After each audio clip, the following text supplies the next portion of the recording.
Boa noite, a graça e a paz do nosso amado Senhor. Espero que vocês estejam bem. Nós hoje podemos dar continuidade aos nossos estudos, nosso estudo bíblico, mesmo online. E hoje trataremos do texto que se encontra no Evangelho de Mateus, capítulo 13, do versículo 44 ao versículo de número 50. Assim diz a palavra do Senhor. O reino dos céus é semelhante a um tesouro oculto no campo, o qual certo homem, tendo achado, escondeu, e transbordante de alegria vai, vende tudo que tem e compra aquele campo. O reino dos céus é também semelhante a um que negocia e procura boas pérolas, e tendo achado uma pérola de grande valor, vende tudo que possui e a compra. O reino dos céus é ainda semelhante a uma rede que, lançada ao mar, recolhe peixes de toda espécie, e quando já está cheia, os pescadores arrastam-na para a praia e, assentados, escolhem os bons para os cestos e os ruins deitam fora. Assim será na consumação dos séculos. Sairão os anjos e separarão os maus dentre os justos e os lançarão na fornalha acesa. Ali haverá choro e ranger de dentes. Amém. Senhor, mais uma vez pedimos a iluminação do Teu Santo Espírito para as nossas mentes e para os nossos corações. Dai-nos capacidade para compreender, amar a Tua Palavra e vivê-la de forma fiel, de forma que lhe agrade, para a honra e glória do Teu Santo Nome. Em nome de Jesus Cristo. Amém. As parábolas do tesouro oculto no campo e do homem que negocia a boa pérola, elas parecem ter um alvo em comum, elas tentam transmitir uma mensagem comum. Contudo, nós podemos diferenciá-las quanto a algumas particularidades. O tesouro foi encontrado ao acaso, não estava ali procurando aquele tesouro. Por quem não procurava por ele e o encontra. A pérola foi encontrada somente após uma busca constante, ali, diligente, fiel, e porque buscava boas pérolas. Entretanto, a conduta de ambos, os descobridores, foi a mesma. Eles valorizam por demais aquela descoberta e ambos vendem tudo. Eles entendem que aquilo é o melhor que poderia acontecer e com o propósito de fazer sua propriedade, o objetivo achado, é precisamente quando essas particularidades que essas histórias nos contam. Elas nos instruem, elas nos ensinam nesse detalhe, desse valor que é dado a essa descoberta. Então, as duas parábolas têm o mesmo objetivo, o mesmo intuito de ensinar se um homem está realmente convencido da importância da salvação. A importância da salvação não é pela nossa mentalidade, pela nossa capacidade intelectual, mas é uma obra do Espírito Santo. E isso é demonstrado quando a pessoa, de fato, percebe e dá o devido valor. Nós, segundo a nossa natureza herdada de Adão e Eva, o homem natural, o homem sem Cristo, ele não dá valor para as coisas de Deus. Ele não dá mínimo valor e ele não se interessa por essas questões. Mas o Espírito Santo age no nosso ser e quebranta os nossos corações, nos abre, nos desperta realmente a visão espiritual para a gente perceber a riqueza da glória do Senhor. Então, a pessoa que realmente o Senhor dá essa capacidade, concede essa capacidade pela ação do Espírito Santo, ela há de desistir de tudo mais, para realmente demonstrando ali que ela tem esse ganho maravilhoso, que é Cristo na vida dela, a vida eterna em Cristo. Então, qual foi a conduta desses dois homens que o nosso Senhor descreve? O primeiro estava convencido da existência de um tesouro oculto no campo, o qual haveria de recompensá-lo ricamente se ele comprasse o tal campo sem importar o quanto tivesse que pagar. E ao homem está destinado realmente a viver nesse mundo, E ainda que não conheça o Evangelho, a gente sabe que tem um Deus por detrás de tudo mais. Tem essa revelação geral, como Romanos nos fala. O homem é indesculpável, porque ele vendo toda a criação, ele percebe que essa criação não é um acaso, não foi uma explosão que gerou isso tudo. Isso é muito perfeito, é maravilhoso a criação. Ela tem toda a perfeição ali por detrás e aponta para uma mente criadora, uma mente perfeita no que faz, uma mente que concebeu aquilo ali com demonstração de grande sabedoria. Então, a pessoa, mesmo que não tenha o Evangelho, ela sabe que tem um Deus por detrás. Então, ela se coloca indesculpável. Mas tem essa graça especial, que é a graça do Evangelho. E realmente a gente ser apresentado a essa salvação única e verdadeira, a salvação que é o único caminho, que é Cristo, o nosso Senhor e Salvador. Então, o primeiro encontrava ali, ele estava realmente não estava procurando e achou que não estava procurando. E ele pega e desembolsa ali grande valor, porque ele fica convencido que aquele tesouro valia todo o preço. O outro, ele ficou convencido que aquela pérola que ele achou era excepcional, não existia outra como aquela. E ele pega e fala assim, não, eu me disponho de tudo que eu tenho para possuir essa pérola. E o mais maravilhoso é que o Senhor não está falando para a gente tem que pagar para ter Cristo. Na verdade, a salvação é gratuita. Mas aqui está falando da importância que essas pessoas dão para uma vez que descobrem algo de grande valor. Se no contexto de coisas materiais, de uma pérola valiosa ou de um campo onde tem um tesouro, nós nos disporíamos, nós daríamos esse devido valor, muito mais nós devemos dar o valor à salvação em Jesus Cristo, que é muito superior a qualquer valor desse mundo. Talvez outras pessoas estranhassem essa atitude, outros poderiam julgar aqueles dois homens como homens tolos. Olha só, está gastando tudo, desperdiçando, vendendo tudo para comprar aquele campo, ou está vendendo tudo para comprar, para ter só aquela pérola, e tem um monte. Mas aquela pessoa entende, percebe ali, ela compreende que não existe maior tesouro do que aquele. Eles sabiam o que estava ali comprando, eles sabiam o que estavam adquirindo, tinham certeza de que estavam fazendo um excelente negócio. A vida com Jesus não é perda, a vida com Jesus é ganho. Nós podemos ver nessas ilustrações simples a conduta de um verdadeiro cristão. Ele é o que é, faz o que faz em sua religião, porque está totalmente persuadido que vale a pena. Vale a pena ser crente, vale a pena abandonar o mundo, despertos do velho homem, esquece das companhias vãs, das companhias que não eram proveitosas. Ele deixa tudo para trás se for necessário, porque sabe que a vida com Cristo é muito melhor, é incomparavelmente melhor. Como Mateus, o evangelista, ele desiste de tudo. Como Paulo, ele considera todas as demais coisas como perda por causa de Cristo. E por quê? Por quê, afinal? Porque está convencido de que Cristo irá recompensá-lo por tudo quanto ele estiver deixado para trás. Não porque nós mereçamos, mas porque ele é bom. Ele é bom, ele é maravilhoso. E ele que se revela, ele que nos abençoa com tamanha bênção, fabulosa bênção, misericordiosa bênção, ele ainda assim nos abençoa mais e mais depois, só porque nós somos seus, por nós vivermos realmente uma vida que o agrade. Não porque nós mereçamos, não, mas porque ele é bom. Deus é sempre bom, todo o tempo.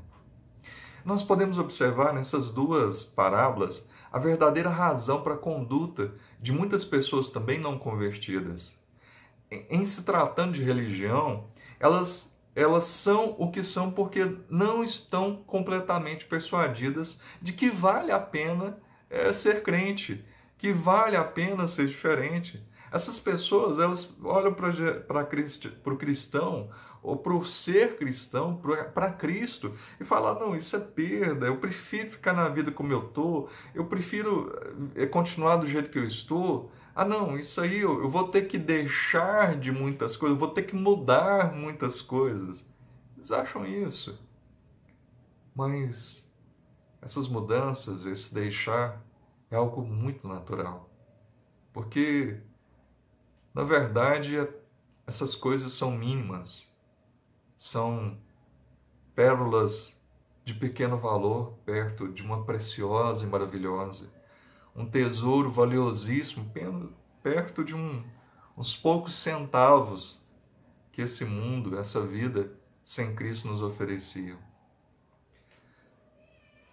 Essas pessoas não estão convencidas que a pérola vale tanto. Elas ainda não conseguem tomar a resolução de vender tudo para que possam se dedicar, honrar a Cristo. É o que acontece com o jovem rico.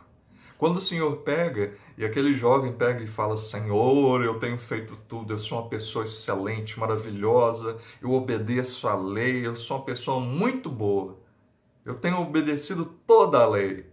Jesus pega no ponto. É mesmo? Você tem obedecido toda a lei? E aquele jovem tinha muitas posses. E o Senhor pega e fala, então vende tudo. Você tem obedecido toda a lei, você ama o seu próximo como a si mesmo. Então, dá aos pobres, e vem, e me segue. E aquele jovem sai triste, porque ele não obedecia tanto à lei assim. Ele pesa a lei e ele amava mais as riquezas do que a Cristo. Ele achava que aquilo ali era mais importante. O Senhor coloca isso porque sabia que aquele jovem tinha essa questão. Ele amava mais as riquezas do que o próximo. E o Senhor lança esse desafio para aquele jovem.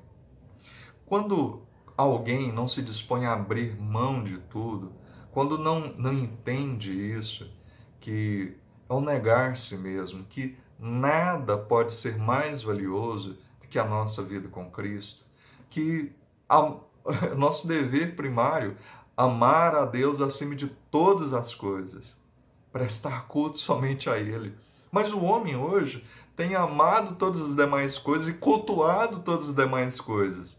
E tem tido, às vezes, Deus como mais um ídolo em suas vidas. Tem adorado a Deus, mas a todas as outras coisas também, ao seu trabalho, ao seu dinheiro, às coisas que tem, às coisas que possui, ao estilo de vida. Mas nós não podemos ter dois senhores. Nós temos que ter o Senhor. As demais coisas Ele acrescenta. Mas nós não podemos ter as demais coisas e acrescentar Deus em meio às demais coisas da nossa vida. Deus é primazia, deve ser primazia, deve ter a primazia de nossas vidas. Ele deve ser o nosso tudo. E sem Ele, nós não podemos viver. Temos que tirar essa triste conclusão, infelizmente, a partir dessas pessoas que têm desprezado o favor divino dessa salvação maravilhosa em Cristo Jesus. A parábola da rede, também que é mencionada, que é lançada ao mar ali em alguns pontos, ela tem algumas questões em comum à parábola do trigo e do joio, que nós já vimos anteriormente. A sua finalidade é ensinar a respeito de uma importantíssima questão, a verdadeira natureza da igreja visível de Cristo. Como nós vimos anteriormente, a respeito do joio e do trigo, é mencionado aqui novamente que em meio a aqui no caso não é o joio e trigo, não é uma plantação, mas em meio a esse mar todo, onde existe ali diversos peixes, e aqui ele está falando de pessoas, né? Então a pregação do evangelho era como uma grande rede lançada em meio ao mar desse mundo. A igreja professa que que haveria de ser recolhida ali pela rede seria um corpo misto. Então, nessa igreja visível, nessa igreja, nesse mundo que nós participamos, independente da denominação, mas evangélico, nós estamos ali naquela igreja, nós temos que entender que há aqueles que são verdadeiros filhos de Deus, aqueles peixes que são bons e aqueles peixes que não, que são ruins. Há aqueles peixes que são colocados ali realmente como bons, que estão no seio da igreja. Haverá então cristãos de diversas categorias, o convertido e o não convertido, tanto falsos como autênticos. A separação entre bons e maus virá com certeza, mas não antes do fim. E não é uma separação que nós faremos, o Senhor fará. O Senhor fará. No devido tempo, o Senhor fará essa separação. Ele realmente apontará essa diferença. Aprendamos com essa parábola que todas as assembleias de cristãos professos devem ser consideradas como um corpo misto. Muitas das vezes querem tratar como se todos fossem salvos. Não. Não são todos salvos. Mas e agora? Como que eu vou saber? Simples. A Bíblia já nos fala. Então, que o verdadeiro cristão dá frutas. Sim. Os verdadeiros cristãos têm o fruto do Espírito e demonstram isso na vida, um caráter moldado por Cristo. Aquele que não é um verdadeiro cristão, ele vai mostrar mais obras da carne e não o fruto do Espírito. Ele vai mostrar na sua vida que há uma incompatibilidade com aquilo que ele diz ser. Dizer ser que é cristão é bem diferente de ser cristão. Falar que é de Cristo é diferente de viver uma vida com Cristo. Muito diferente. Mas nós não devemos, então, nos apressar, como dissemos anteriormente, porque também o Senhor pode transformar o joio em trigo. Pode transformar esses peixes que seriam descartados em peixes valorosos, verdadeiros, convertidos no Senhor. Nós temos que orar. Senhor, tem misericórdia. Se existem irmãos ainda entre nós que ainda não se renderam a Ti, que não se colocaram rendidos ao Senhor como Senhor de suas vidas, que o amaram, Senhor, de todo o coração, com toda a mente, com toda a força, Senhor, de todo o seu ser, Senhor, tem misericórdia dessas vidas. E orarmos por essas pessoas. Este pode ser um modo lisonjeiro de muitos, né? Alguns falam, olha só que tamanho de igreja, olha, são todos salvos. Nós não podemos fazer isso. A palavra de Deus não nos permite falar isso. Nós temos que sermos pessoas realmente bíblicas e termos essa sensibilidade. É uma maneira calculada de promover a justiça própria e ninar os pecadores dormentes. Você falar que todo mundo é salvo não é uma coisa boa, porque você tranquiliza aquele que deveria realmente estar sendo confrontado com a palavra.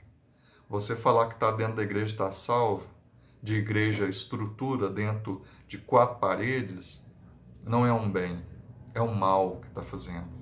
Agora você confrontar a palavra com a palavra viva de Deus e falar, a palavra de vida, você aqui tem que estar sujeito a essa palavra, tem que viver essa palavra.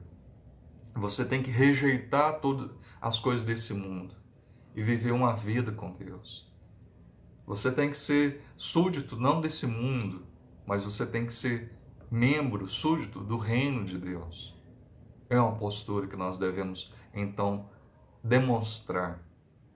Porque nós não podemos adular, mas nós devemos pregar. Assim como João Batista, raça de víboras, palavra dura, mas demonstrando ali realmente que se não houvesse arrependimento genuíno, se não houvesse uma conversão genuína, aquelas pessoas estariam perdidas. Finalmente, que tenhamos como princípio nunca estarmos satisfeitos com uma ligação meramente externa na igreja.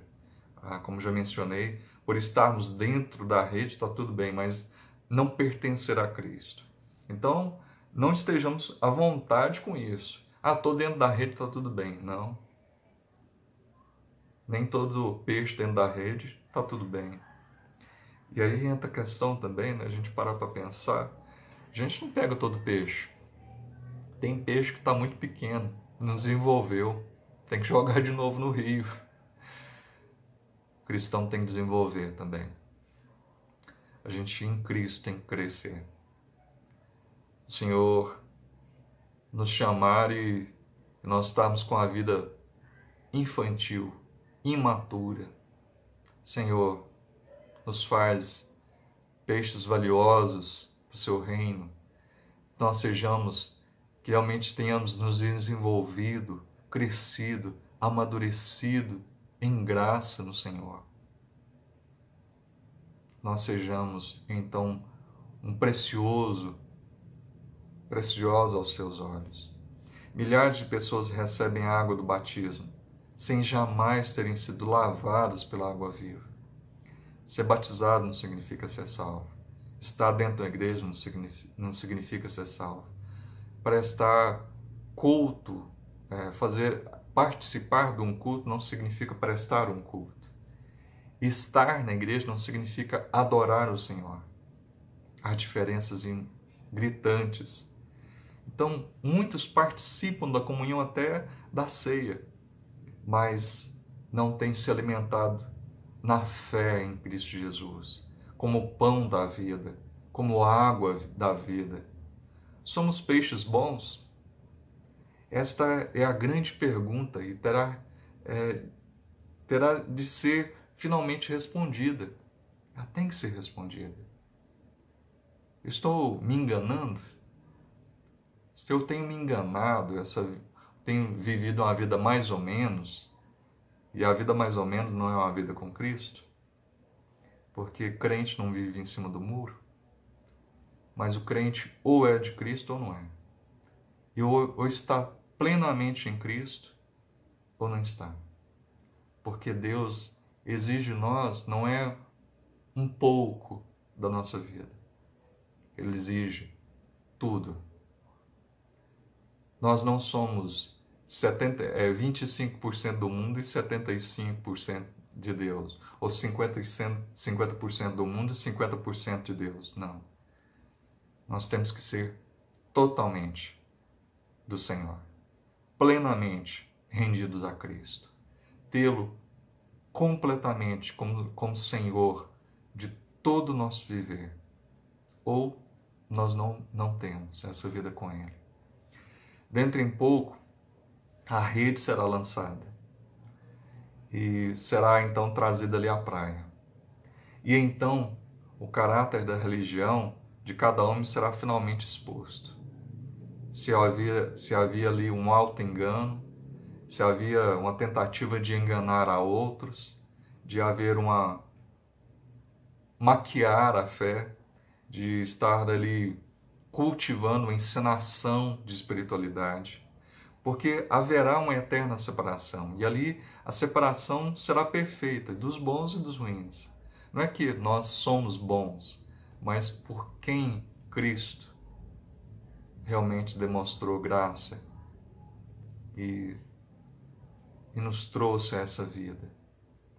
Certamente, como asseverou Baxter, o famoso pastor Baxter, essas palavras tão claras precisam mais ser recebidas e cridas do que explicadas.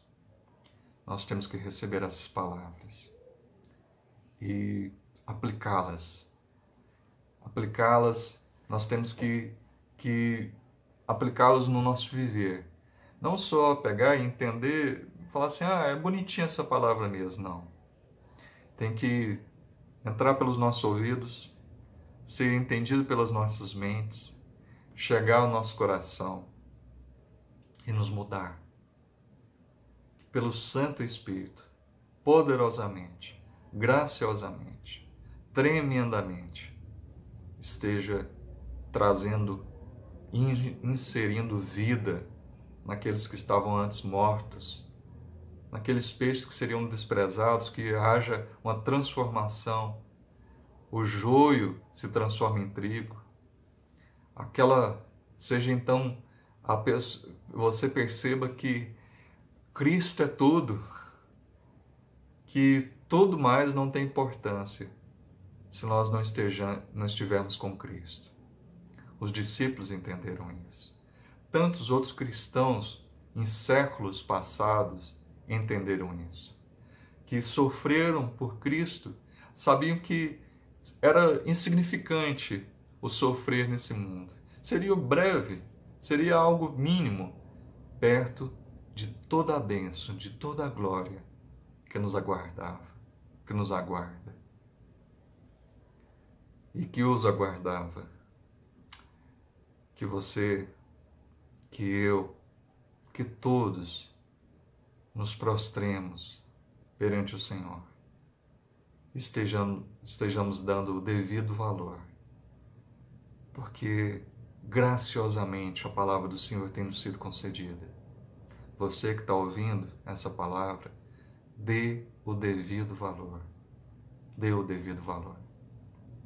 E se você ainda não tem a esse Senhor como seu Senhor, seja hoje, não deixe para amanhã. Talvez o amanhã não chegue.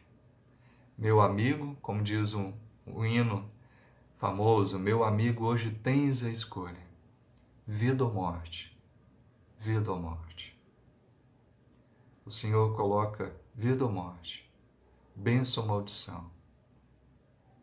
O Senhor coloca, escolha a vida, escolha a bênção, escolha a Cristo.